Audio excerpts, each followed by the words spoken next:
Est-ce que vous avez déjà entendu parler du mouse tapping? Vous savez, le fait de empêcher de respirer par la bouche, de se mettre un sparadrap sur les lèvres pour ne respirer que par le nez. Est-ce que c'est intéressant? Est-ce que c'est une idée reçue?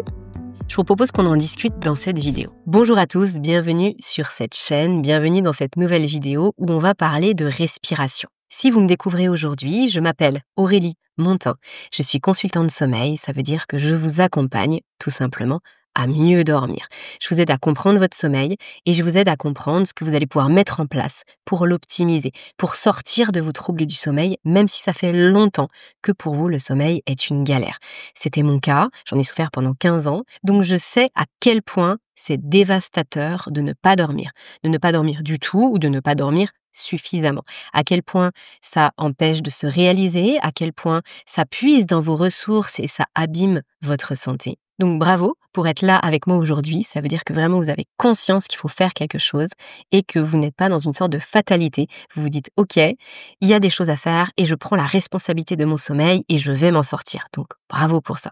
Je précise aussi que si ce que je vous partage sur cette chaîne, ce que je vous partage aussi sur le podcast, si ça vous parle, si vous aimez mon approche, si vous aimez les conseils que je vous donne, mais que vous avez besoin d'y voir plus clair pour vous, de façon personnelle, parce que chaque situation est différente, eh bien sachez que je peux vous accompagner de façon individuelle, en consultation ou en coaching.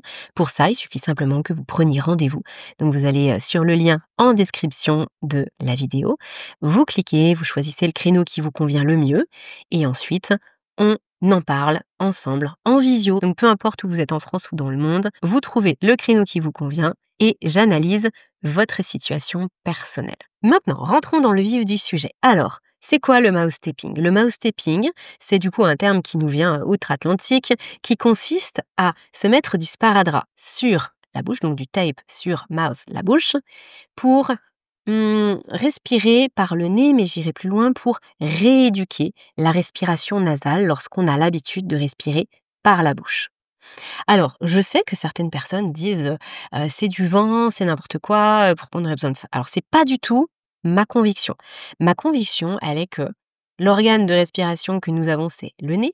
Et lorsque nous respirons par la bouche, eh bien, on n'oxygène pas correctement notre cerveau, l'ensemble de nos organes, et donc c'est pas optimal. Mais ça peut aussi créer d'autres difficultés, le fait de ne pas respirer par le nez.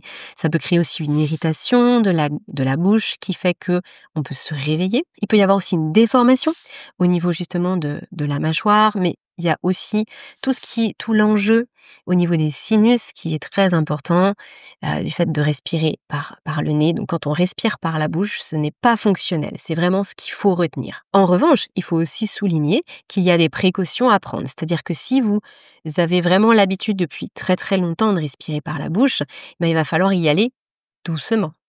Il va falloir appréhender cette respiration nasale aussi en journée, pour pas que ce soit un trop gros choc la nuit. Si vous souffrez d'apnée du sommeil, c'est pareil, selon la sévérité de l'apnée du sommeil, eh bien on va aller doucement sur le mouse tapping parce que ça peut être vraiment un stress trop important pour votre corps et il peut ne pas du tout réussir à s'oxygéner suffisamment. Donc oui, il y a des précautions à prendre, mais oui, c'est intéressant de tester quand on a fait le point sur les précautions et qu'on sait que c'est OK pour nous.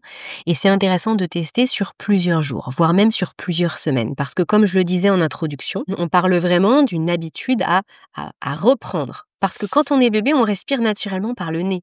C'est après, à l'adolescence ou pendant l'enfance ou à l'âge adulte, que d'un seul coup, oh, il y a un dysfonctionnement, ça devient un peu plus bancal pour des raisons diverses et variées.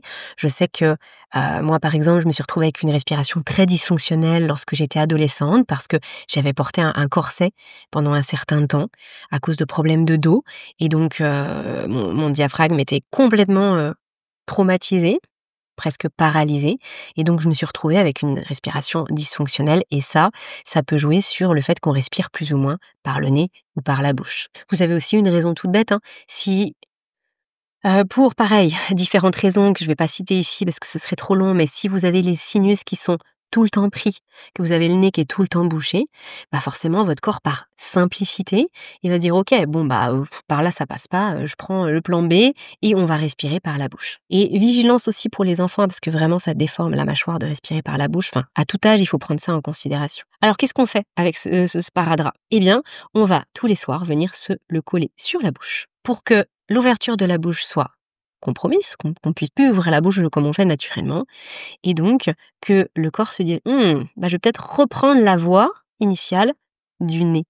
Alors, c'est pas ce qu'il y a de plus sexy, et puis très clairement, il faut faire attention au scotch que vous mettez sur la bouche, parce que si vous mettez le gros scotch de déménagement, ça peut faire mal. Mais l'idée, c'est vraiment simple, c'est de se mettre ça au coucher et de se l'enlever que le lendemain matin. Les témoignages autour de ça, ils sont vraiment nombreux et surtout, ils reflètent que ça améliore grandement la qualité du sommeil. Et alors, petite précision, avant de vous montrer à quoi ça ressemble, c'est que le mouse tapping, d'une certaine façon, vous pouvez le faire aussi en journée.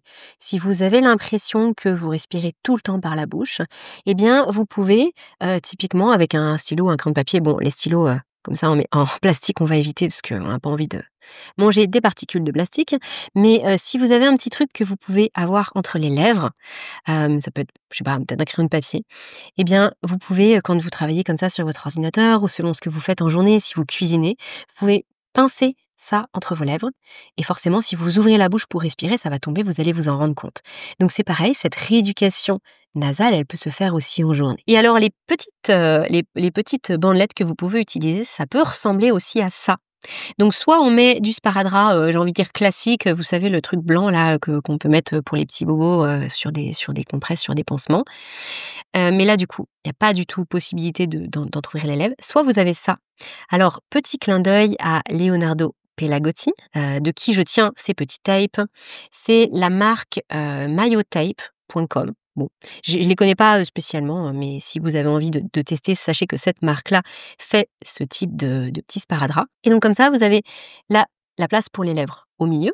Donc ça veut dire aussi que si à un moment donné, il y a une sorte de, je sais pas, de cauchemar, une panique, quoi que ce soit, en fait vos lèvres, elles peuvent s'entrouvrir. Mais inconsciemment, vu que ce sera pas confortable, eh bien ça va quand même entraîner la respiration nasale. Donc voilà à quoi ça peut ressembler. Pensez bien à pas mettre de crème avant d'aller vous coucher autour de la bouche pour que ça colle. Et puis pensez bien aussi à prévenir votre partenaire parce que sinon il va trouver ça vraiment très bizarre que vous vous baladiez avec ça sur la bouche. Allez, on arrive à la fin de cette vidéo.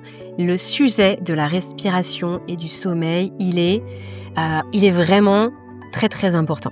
Il est vraiment essentiel. Je vous ai fait d'autres vidéos, d'autres podcasts sur ce sujet. Je vous invite vraiment à aller les voir si vous avez envie de creuser, d'approfondir, de comprendre, mais aussi surtout d'agir. Et je vous en referai. Donc d'ailleurs, si vous avez des sujets, si vous avez des questionnements sur la respiration, sur le lien avec le sommeil ou sur la respiration tout court, n'hésitez pas à me les mettre en commentaire. Je me ferai vraiment un plaisir de vous répondre et si ça nécessite d'être vraiment bien développé, plus développé que sur un commentaire, je ferai une vidéo dédiée. N'oubliez pas de liker, n'oubliez pas de partager cette vidéo si vous pensez qu'elle peut aider vos proches. Et moi, je vous retrouve tout de suite pour un nouveau sujet.